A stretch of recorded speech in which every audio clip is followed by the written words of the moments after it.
Alright, so just a disclaimer, this is kind of a companion video to the last one I put out where I make these cremation urns. That video was largely just a demonstration of the entire process, but in this one I thought I'd get a little more in-depth and show how I made all the jigs that I used to create these segmented ring cremation urns. So to start with, the dedicated sled that I made for the table saw to be able to cut all 16 of the little wedges that make up each ring was probably the most important piece of this entire project. So there's nothing really all that special about the sled itself, it's just a couple runners glued to a piece of plywood. I put the tape down on the table saw so any of the glue that spilled out wouldn't rust the cast iron. Spacers that I just put underneath the sled runners is 2mm thick plywood. You don't have to use that, really anything will do as long as it's consistent. The real goal is you don't want the sled to be riding on the runners at the bottom of those grooves. You want the sled to be riding on the table saw surface and the runners to just be holding it in straight. And I'm using so many nails because I'm impatient and I just got this nailer and was having fun with it, but I did avoid putting anywhere that blade would be. So to make sure my 78.5 degree angles would be perfect, I drew up this template in Shaper 3D and then I cut it out on a laser.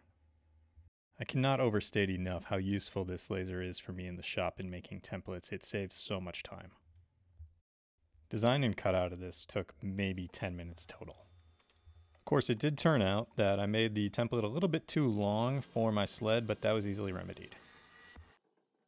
So now you can see I just register the template off the blade, making sure I'm touching the outer teeth on the front and the back, and then I can just attach a fence to that back edge and I'll have my fence sent to the perfect angle in relation to the blade.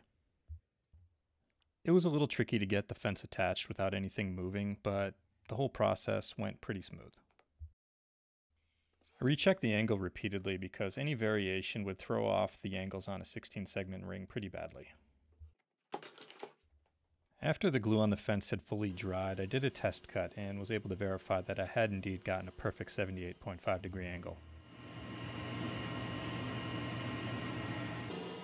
So next I attached this little stop so all the pieces would be the right length, and that little notch is so that any sawdust that might build up in the course of cutting wouldn't throw off the length.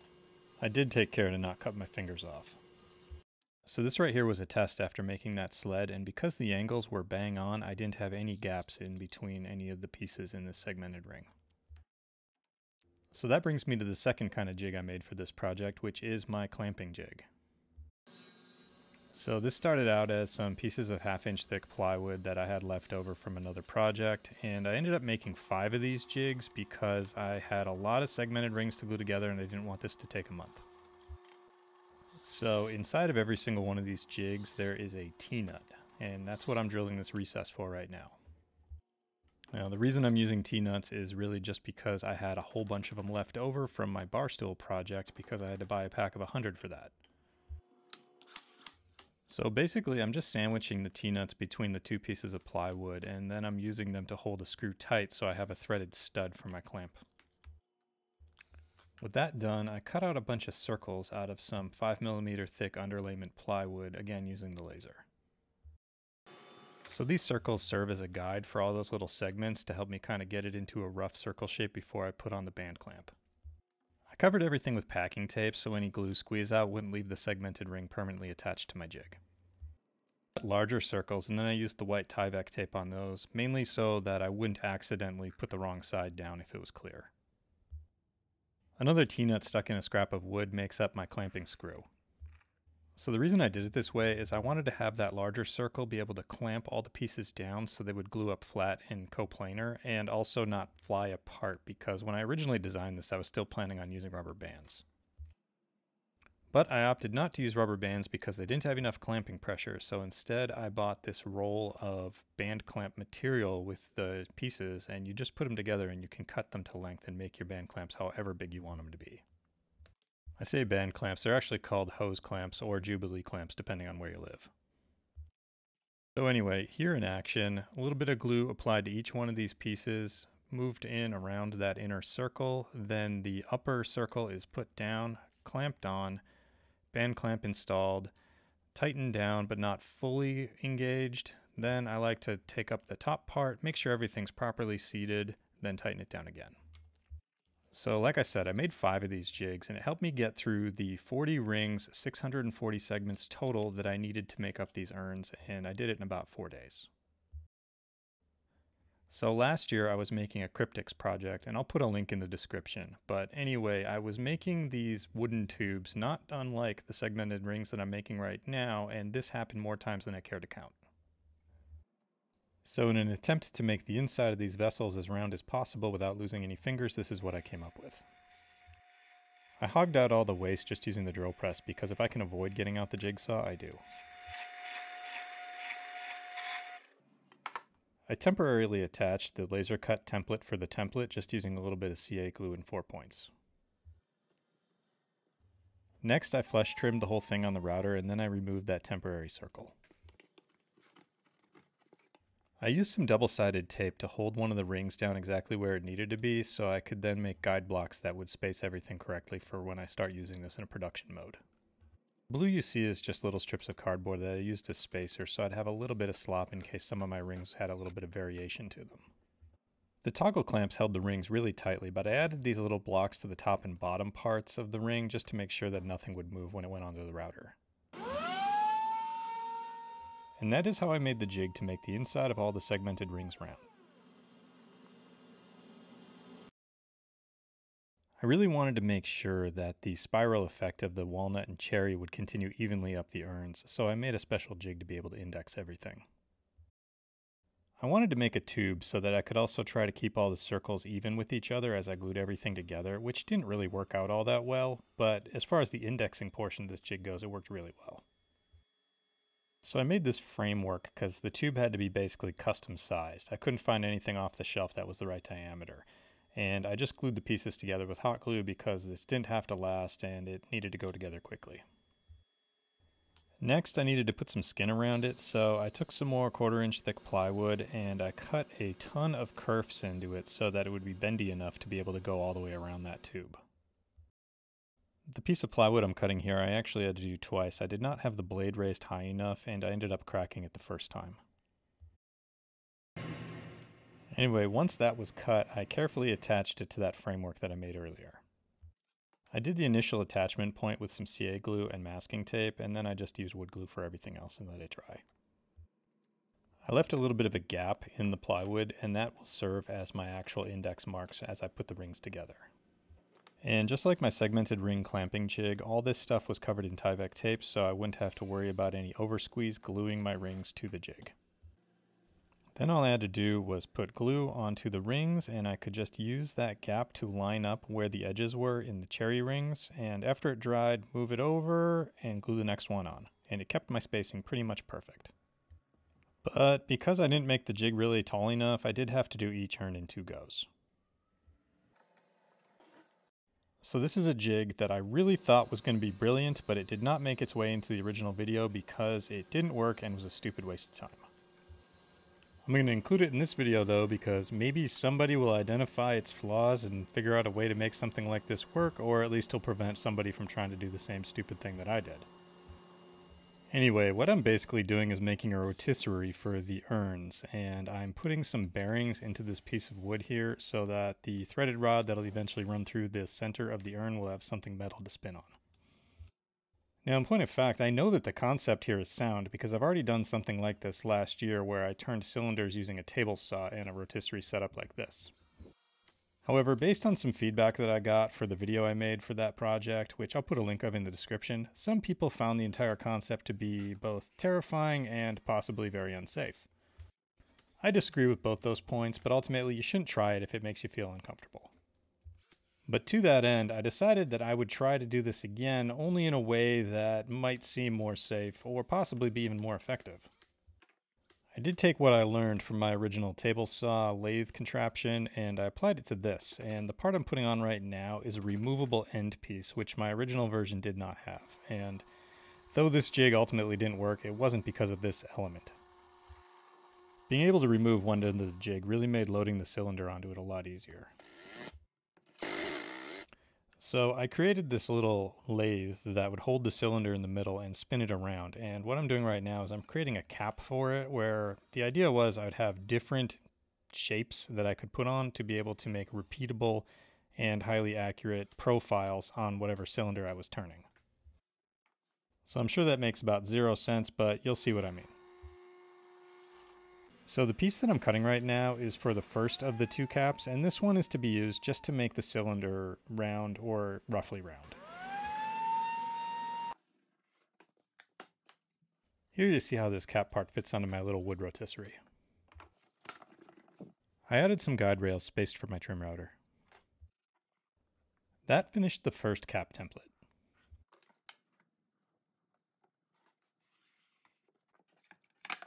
The second cap template started out identically, but instead of those guide rails for the trim router, I made these special runners that would allow me to put a profile onto the cylinder.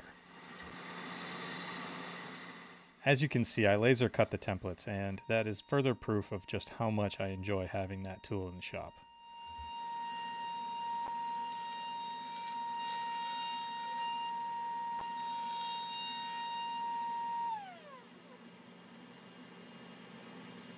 So these 2 identical guides then got glued onto the second cap template.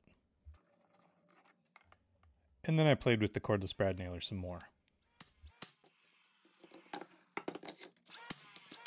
I designed and 3D printed this special base plate for the trim router that would ride on the curve accurately.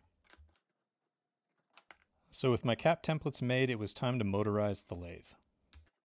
I had this old rotisserie motor lying around that I had bought for some project that I never got around to actually starting, and for some reason I thought it would be perfect for this. Now, the square drive for the rotisserie motor was going to interface with the threaded rod using this adapter that I 3D printed and then epoxied onto the threaded rod. I cut some more circles that were used to make these discs that would sandwich the cylinder in the middle and clamp it tightly onto the threaded rod.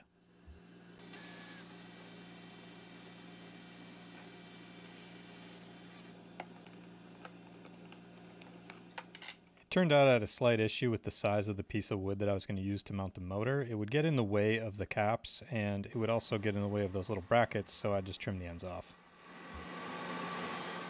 So as far as actually attaching the motor to the threaded rod and spinning the cylinder, it worked well, but you'll see what the real problem is once I start trying to use the router on it.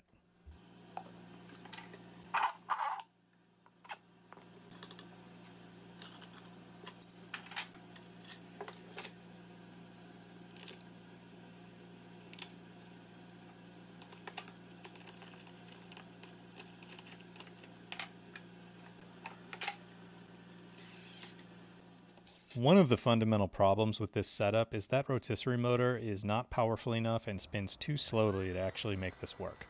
Here you can see it in real time.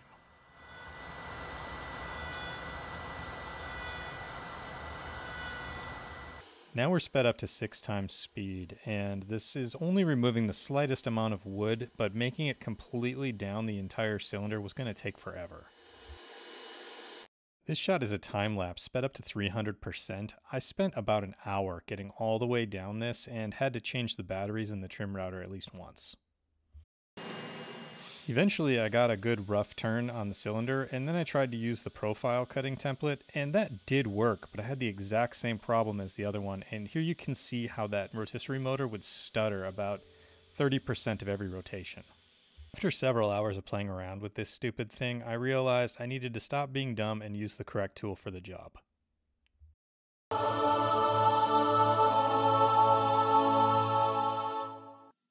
I made up some different adapters so I'd be able to use the chuck in the live center and went to town.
So this is the last actual jig that I'm including in this video, and it's really just a template for cutting the curved recess on the base of one of the urns.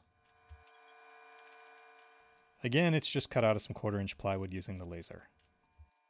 If you want to see how I made this laser enclosure, I'll include a link of it in the description. So with the template cut, I still needed to make it bendy, and I did that again on the table saw. And just like that piece that I made bendy earlier, I had to do this one twice because the first one didn't have the blade raised up high enough, so it ended up cracking. So I'll tell you right now, this template did work well, but it would have worked even better if I had put some double-sided tape on the top and bottom parts of the opening.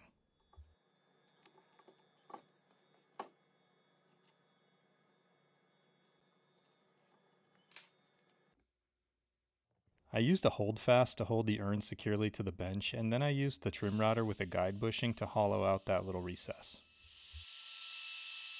So what I found was, in using the masking tape to secure the template to the urn, it moved and flexed just enough that the recess did not go on as straight as I would have liked.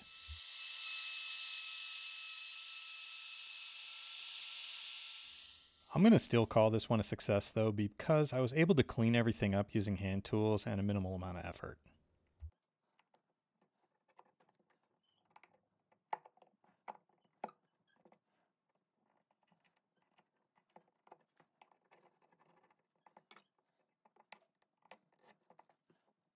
So prior to applying the finish, this is one of the last steps that I did on either of these urns, and I was definitely very worried I would screw this up, but everything ended up going pretty well.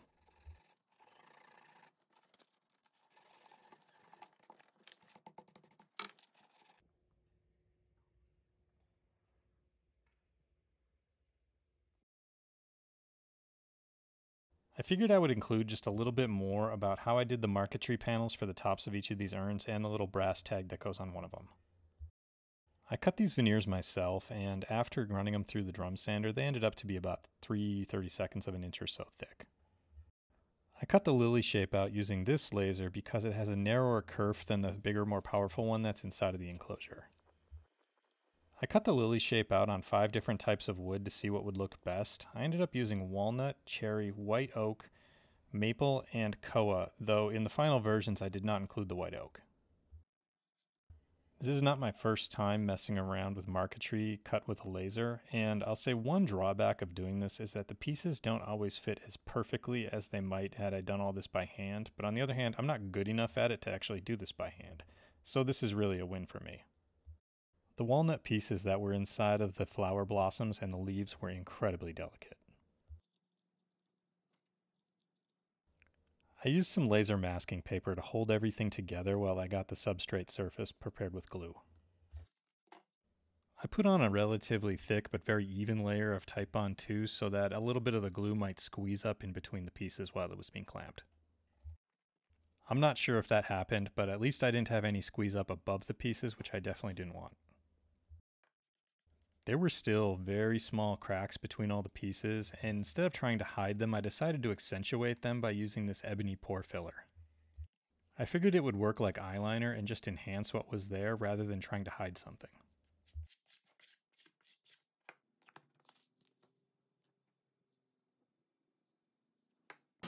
After the pore filler had dried, I ran these through the drum sander, and I took off a little bit more than I was expecting, so each one only had to go through once.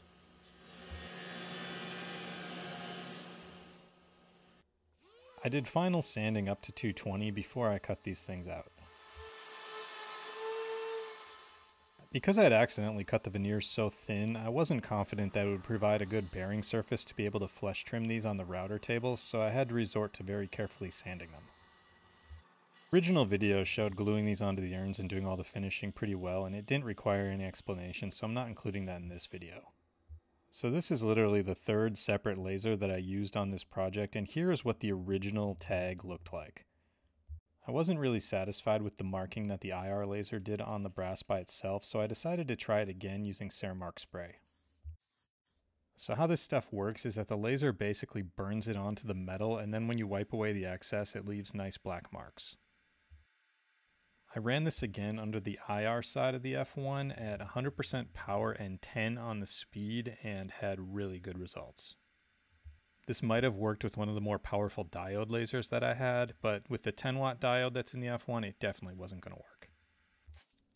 When the laser was done doing its thing, I cleaned away all the excess, and what I was left with looked pretty good, at least in my opinion.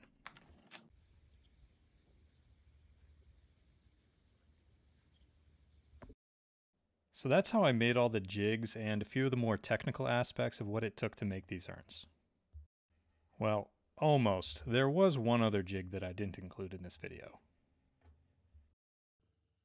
Making this little guy was a saga of its own, and it was frustrating enough that I decided it warranted its own video, so that'll come soon. Anyway, I realize that this is kind of a long video for something that's basically a more technical rehash of something I've already shared, so if you made it this far, thanks for watching.